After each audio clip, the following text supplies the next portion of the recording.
Imagine the rugged landscapes of the American West in the late 1800s, a land of opportunity, lawlessness, and legends.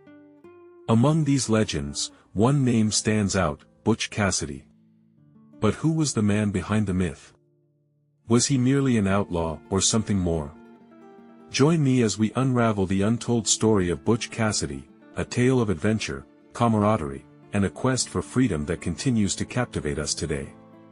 Born Robert Leroy Parker on April 13, 1866, in Beaver, Utah, Butch was the eldest of 13 children in a hardworking Mormon family. His parents, Maximilian Parker and Ann Campbell Gillies, were English immigrants striving to carve out a life in the unforgiving terrain of the American West. Despite their efforts, the Parker family faced significant financial hardships. Young Robert took on various jobs to support his siblings, exposing him early to the harsh realities of frontier life. It was during his teenage years that Robert encountered Mike Cassidy, a local rancher with a reputation that extended beyond cattle herding.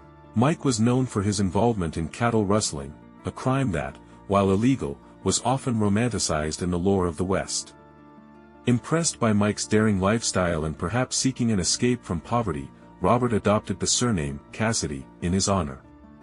The nickname Butch came later during a stint working in a butcher shop in Rock Springs, Wyoming. Thus, Butch Cassidy was born, a moniker that would soon become infamous across the frontier.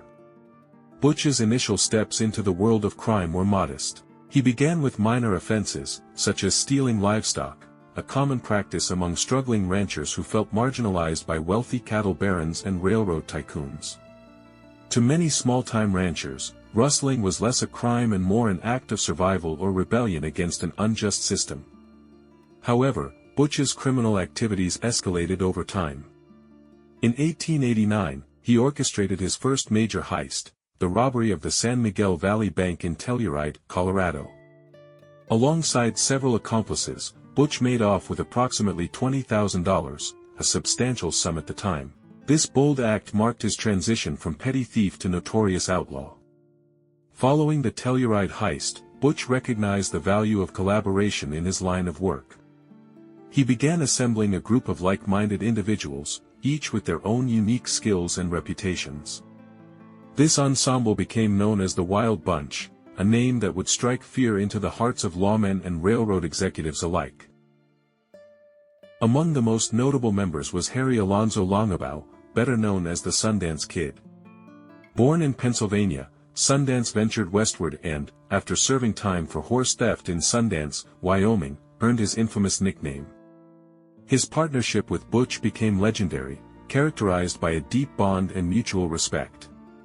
The Wild Bunch operated with a level of sophistication uncommon among outlaw gangs of the time. They meticulously planned their heists, often leaving minimal evidence behind. Their targets were primarily banks and trains, symbols of the encroaching industrialization that many frontier folk resented.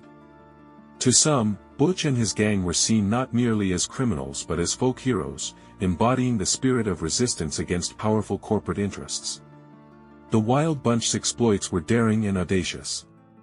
In 1899, they executed a brazen robbery of a Union Pacific train near Wilcox, Wyoming. Disguised and under the cover of darkness, they forced the train to halt, dynamited the express car, and absconded with a significant sum. The audacity of the heist captured national attention, and the Pinkerton Detective Agency intensified their pursuit. Despite the mounting pressure, Butch maintained a reputation for being a gentleman bandit. There are accounts of him ensuring that civilians were not harmed during robberies and even engaging in polite conversation with his victims. This cultivated an image of an outlaw with a code, a man who, while breaking the law, did so with a certain honor. By the early 1900s, the relentless pursuit by law enforcement made life increasingly untenable for the Wild Bunch. In search of respite and new opportunities, Butch and Sundance, accompanied by Sundance's companion Etta Place, set their sights on South America. In 1901, the trio arrived in Argentina, purchasing land in the Cholila Valley with the intention of starting anew as ranchers. For a time, it seemed they had left their outlaw ways behind. They integrated into the local community. Butch Cassidy may have traded his six-shooter for a saddlebag of peace in Argentina, but some habits are hard to bury, especially when they're etched into your soul. Ranching brought a taste of normal life, but as the money from previous robberies ran out and suspicion from authorities began to grow, Butch and Sundance found themselves at a crossroads. They sold their ranch in 1905 and slipped back into old patterns, only this time, in a new land. Together, they were linked to a string of robberies across South America. Banks and mining payrolls in Argentina, Chile, and Bolivia were targeted with a precision reminiscent of their Wild Bunch days. Their legend crossed borders, morphing into a global myth. They were no longer just American outlaws, they were international phantoms, living under aliases, always on the run, but never losing their edge. And through it all, there was Etta Place, enigmatic, graceful, fiercely loyal. She disappeared from historical records not long after they resumed their criminal activity. Some say Butch sent her back to the US to keep her safe. Others whisper she met a tragic end. But her love story with Sundance added an emotional pulse to this otherwise dangerous existence. The end came not with a whisper, but with a thunderclap. In November 1908, Bolivian authorities reported a shootout in the mining town of San Vicente. Two bandits, thought to be Butch Cassidy and the Sundance Kid, had attempted to rob a payroll transport and were cornered in a small adobe house. The Bolivian cavalry surrounded the building. Gunfire erupted into the cold desert night. Witnesses heard two final shots from inside the house, and then silence. When lawmen entered, they found two bodies, one with a bullet to the temple, the other to the chest. The theory? One man killed the other to spare him capture, then turned the gun on himself. The bodies were hastily buried. And here's where the mystery deepens. Were those really Butch and Sundance? To this day, no conclusive forensic evidence has proven it. Their graves were never definitively identified. Some believed Butch survived and returned to the US living under a new name. Others claimed to have seen him in Washington state, years later, working quietly on a ranch, with eyes that carried too many secrets. Was it the end or just another disguise? Butch Cassidy's legacy is a strange alchemy of fact and folklore.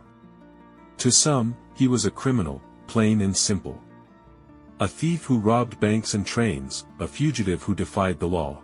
But to many others, he was a folk hero, an outlaw with a conscience. A man who never killed during a robbery. Who lived by a code. Who stole not for greed, but to carve out justice in a world where the rich devoured the poor. He was the anti-hero in a rapidly changing America, standing defiantly in the face of growing industrial powers. Hollywood eventually picked up the myth. In 1969, Butch Cassidy and the Sundance Kid, starring Paul Newman and Robert Redford, immortalized their story in cinematic gold. It wasn't just a movie, it was a cultural revival. A celebration of friendship, rebellion, and freedom.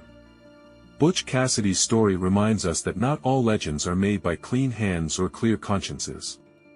Sometimes, the most enduring tales are carved into the dust by those who dared to dream on the wrong side of the law. He was more than an outlaw.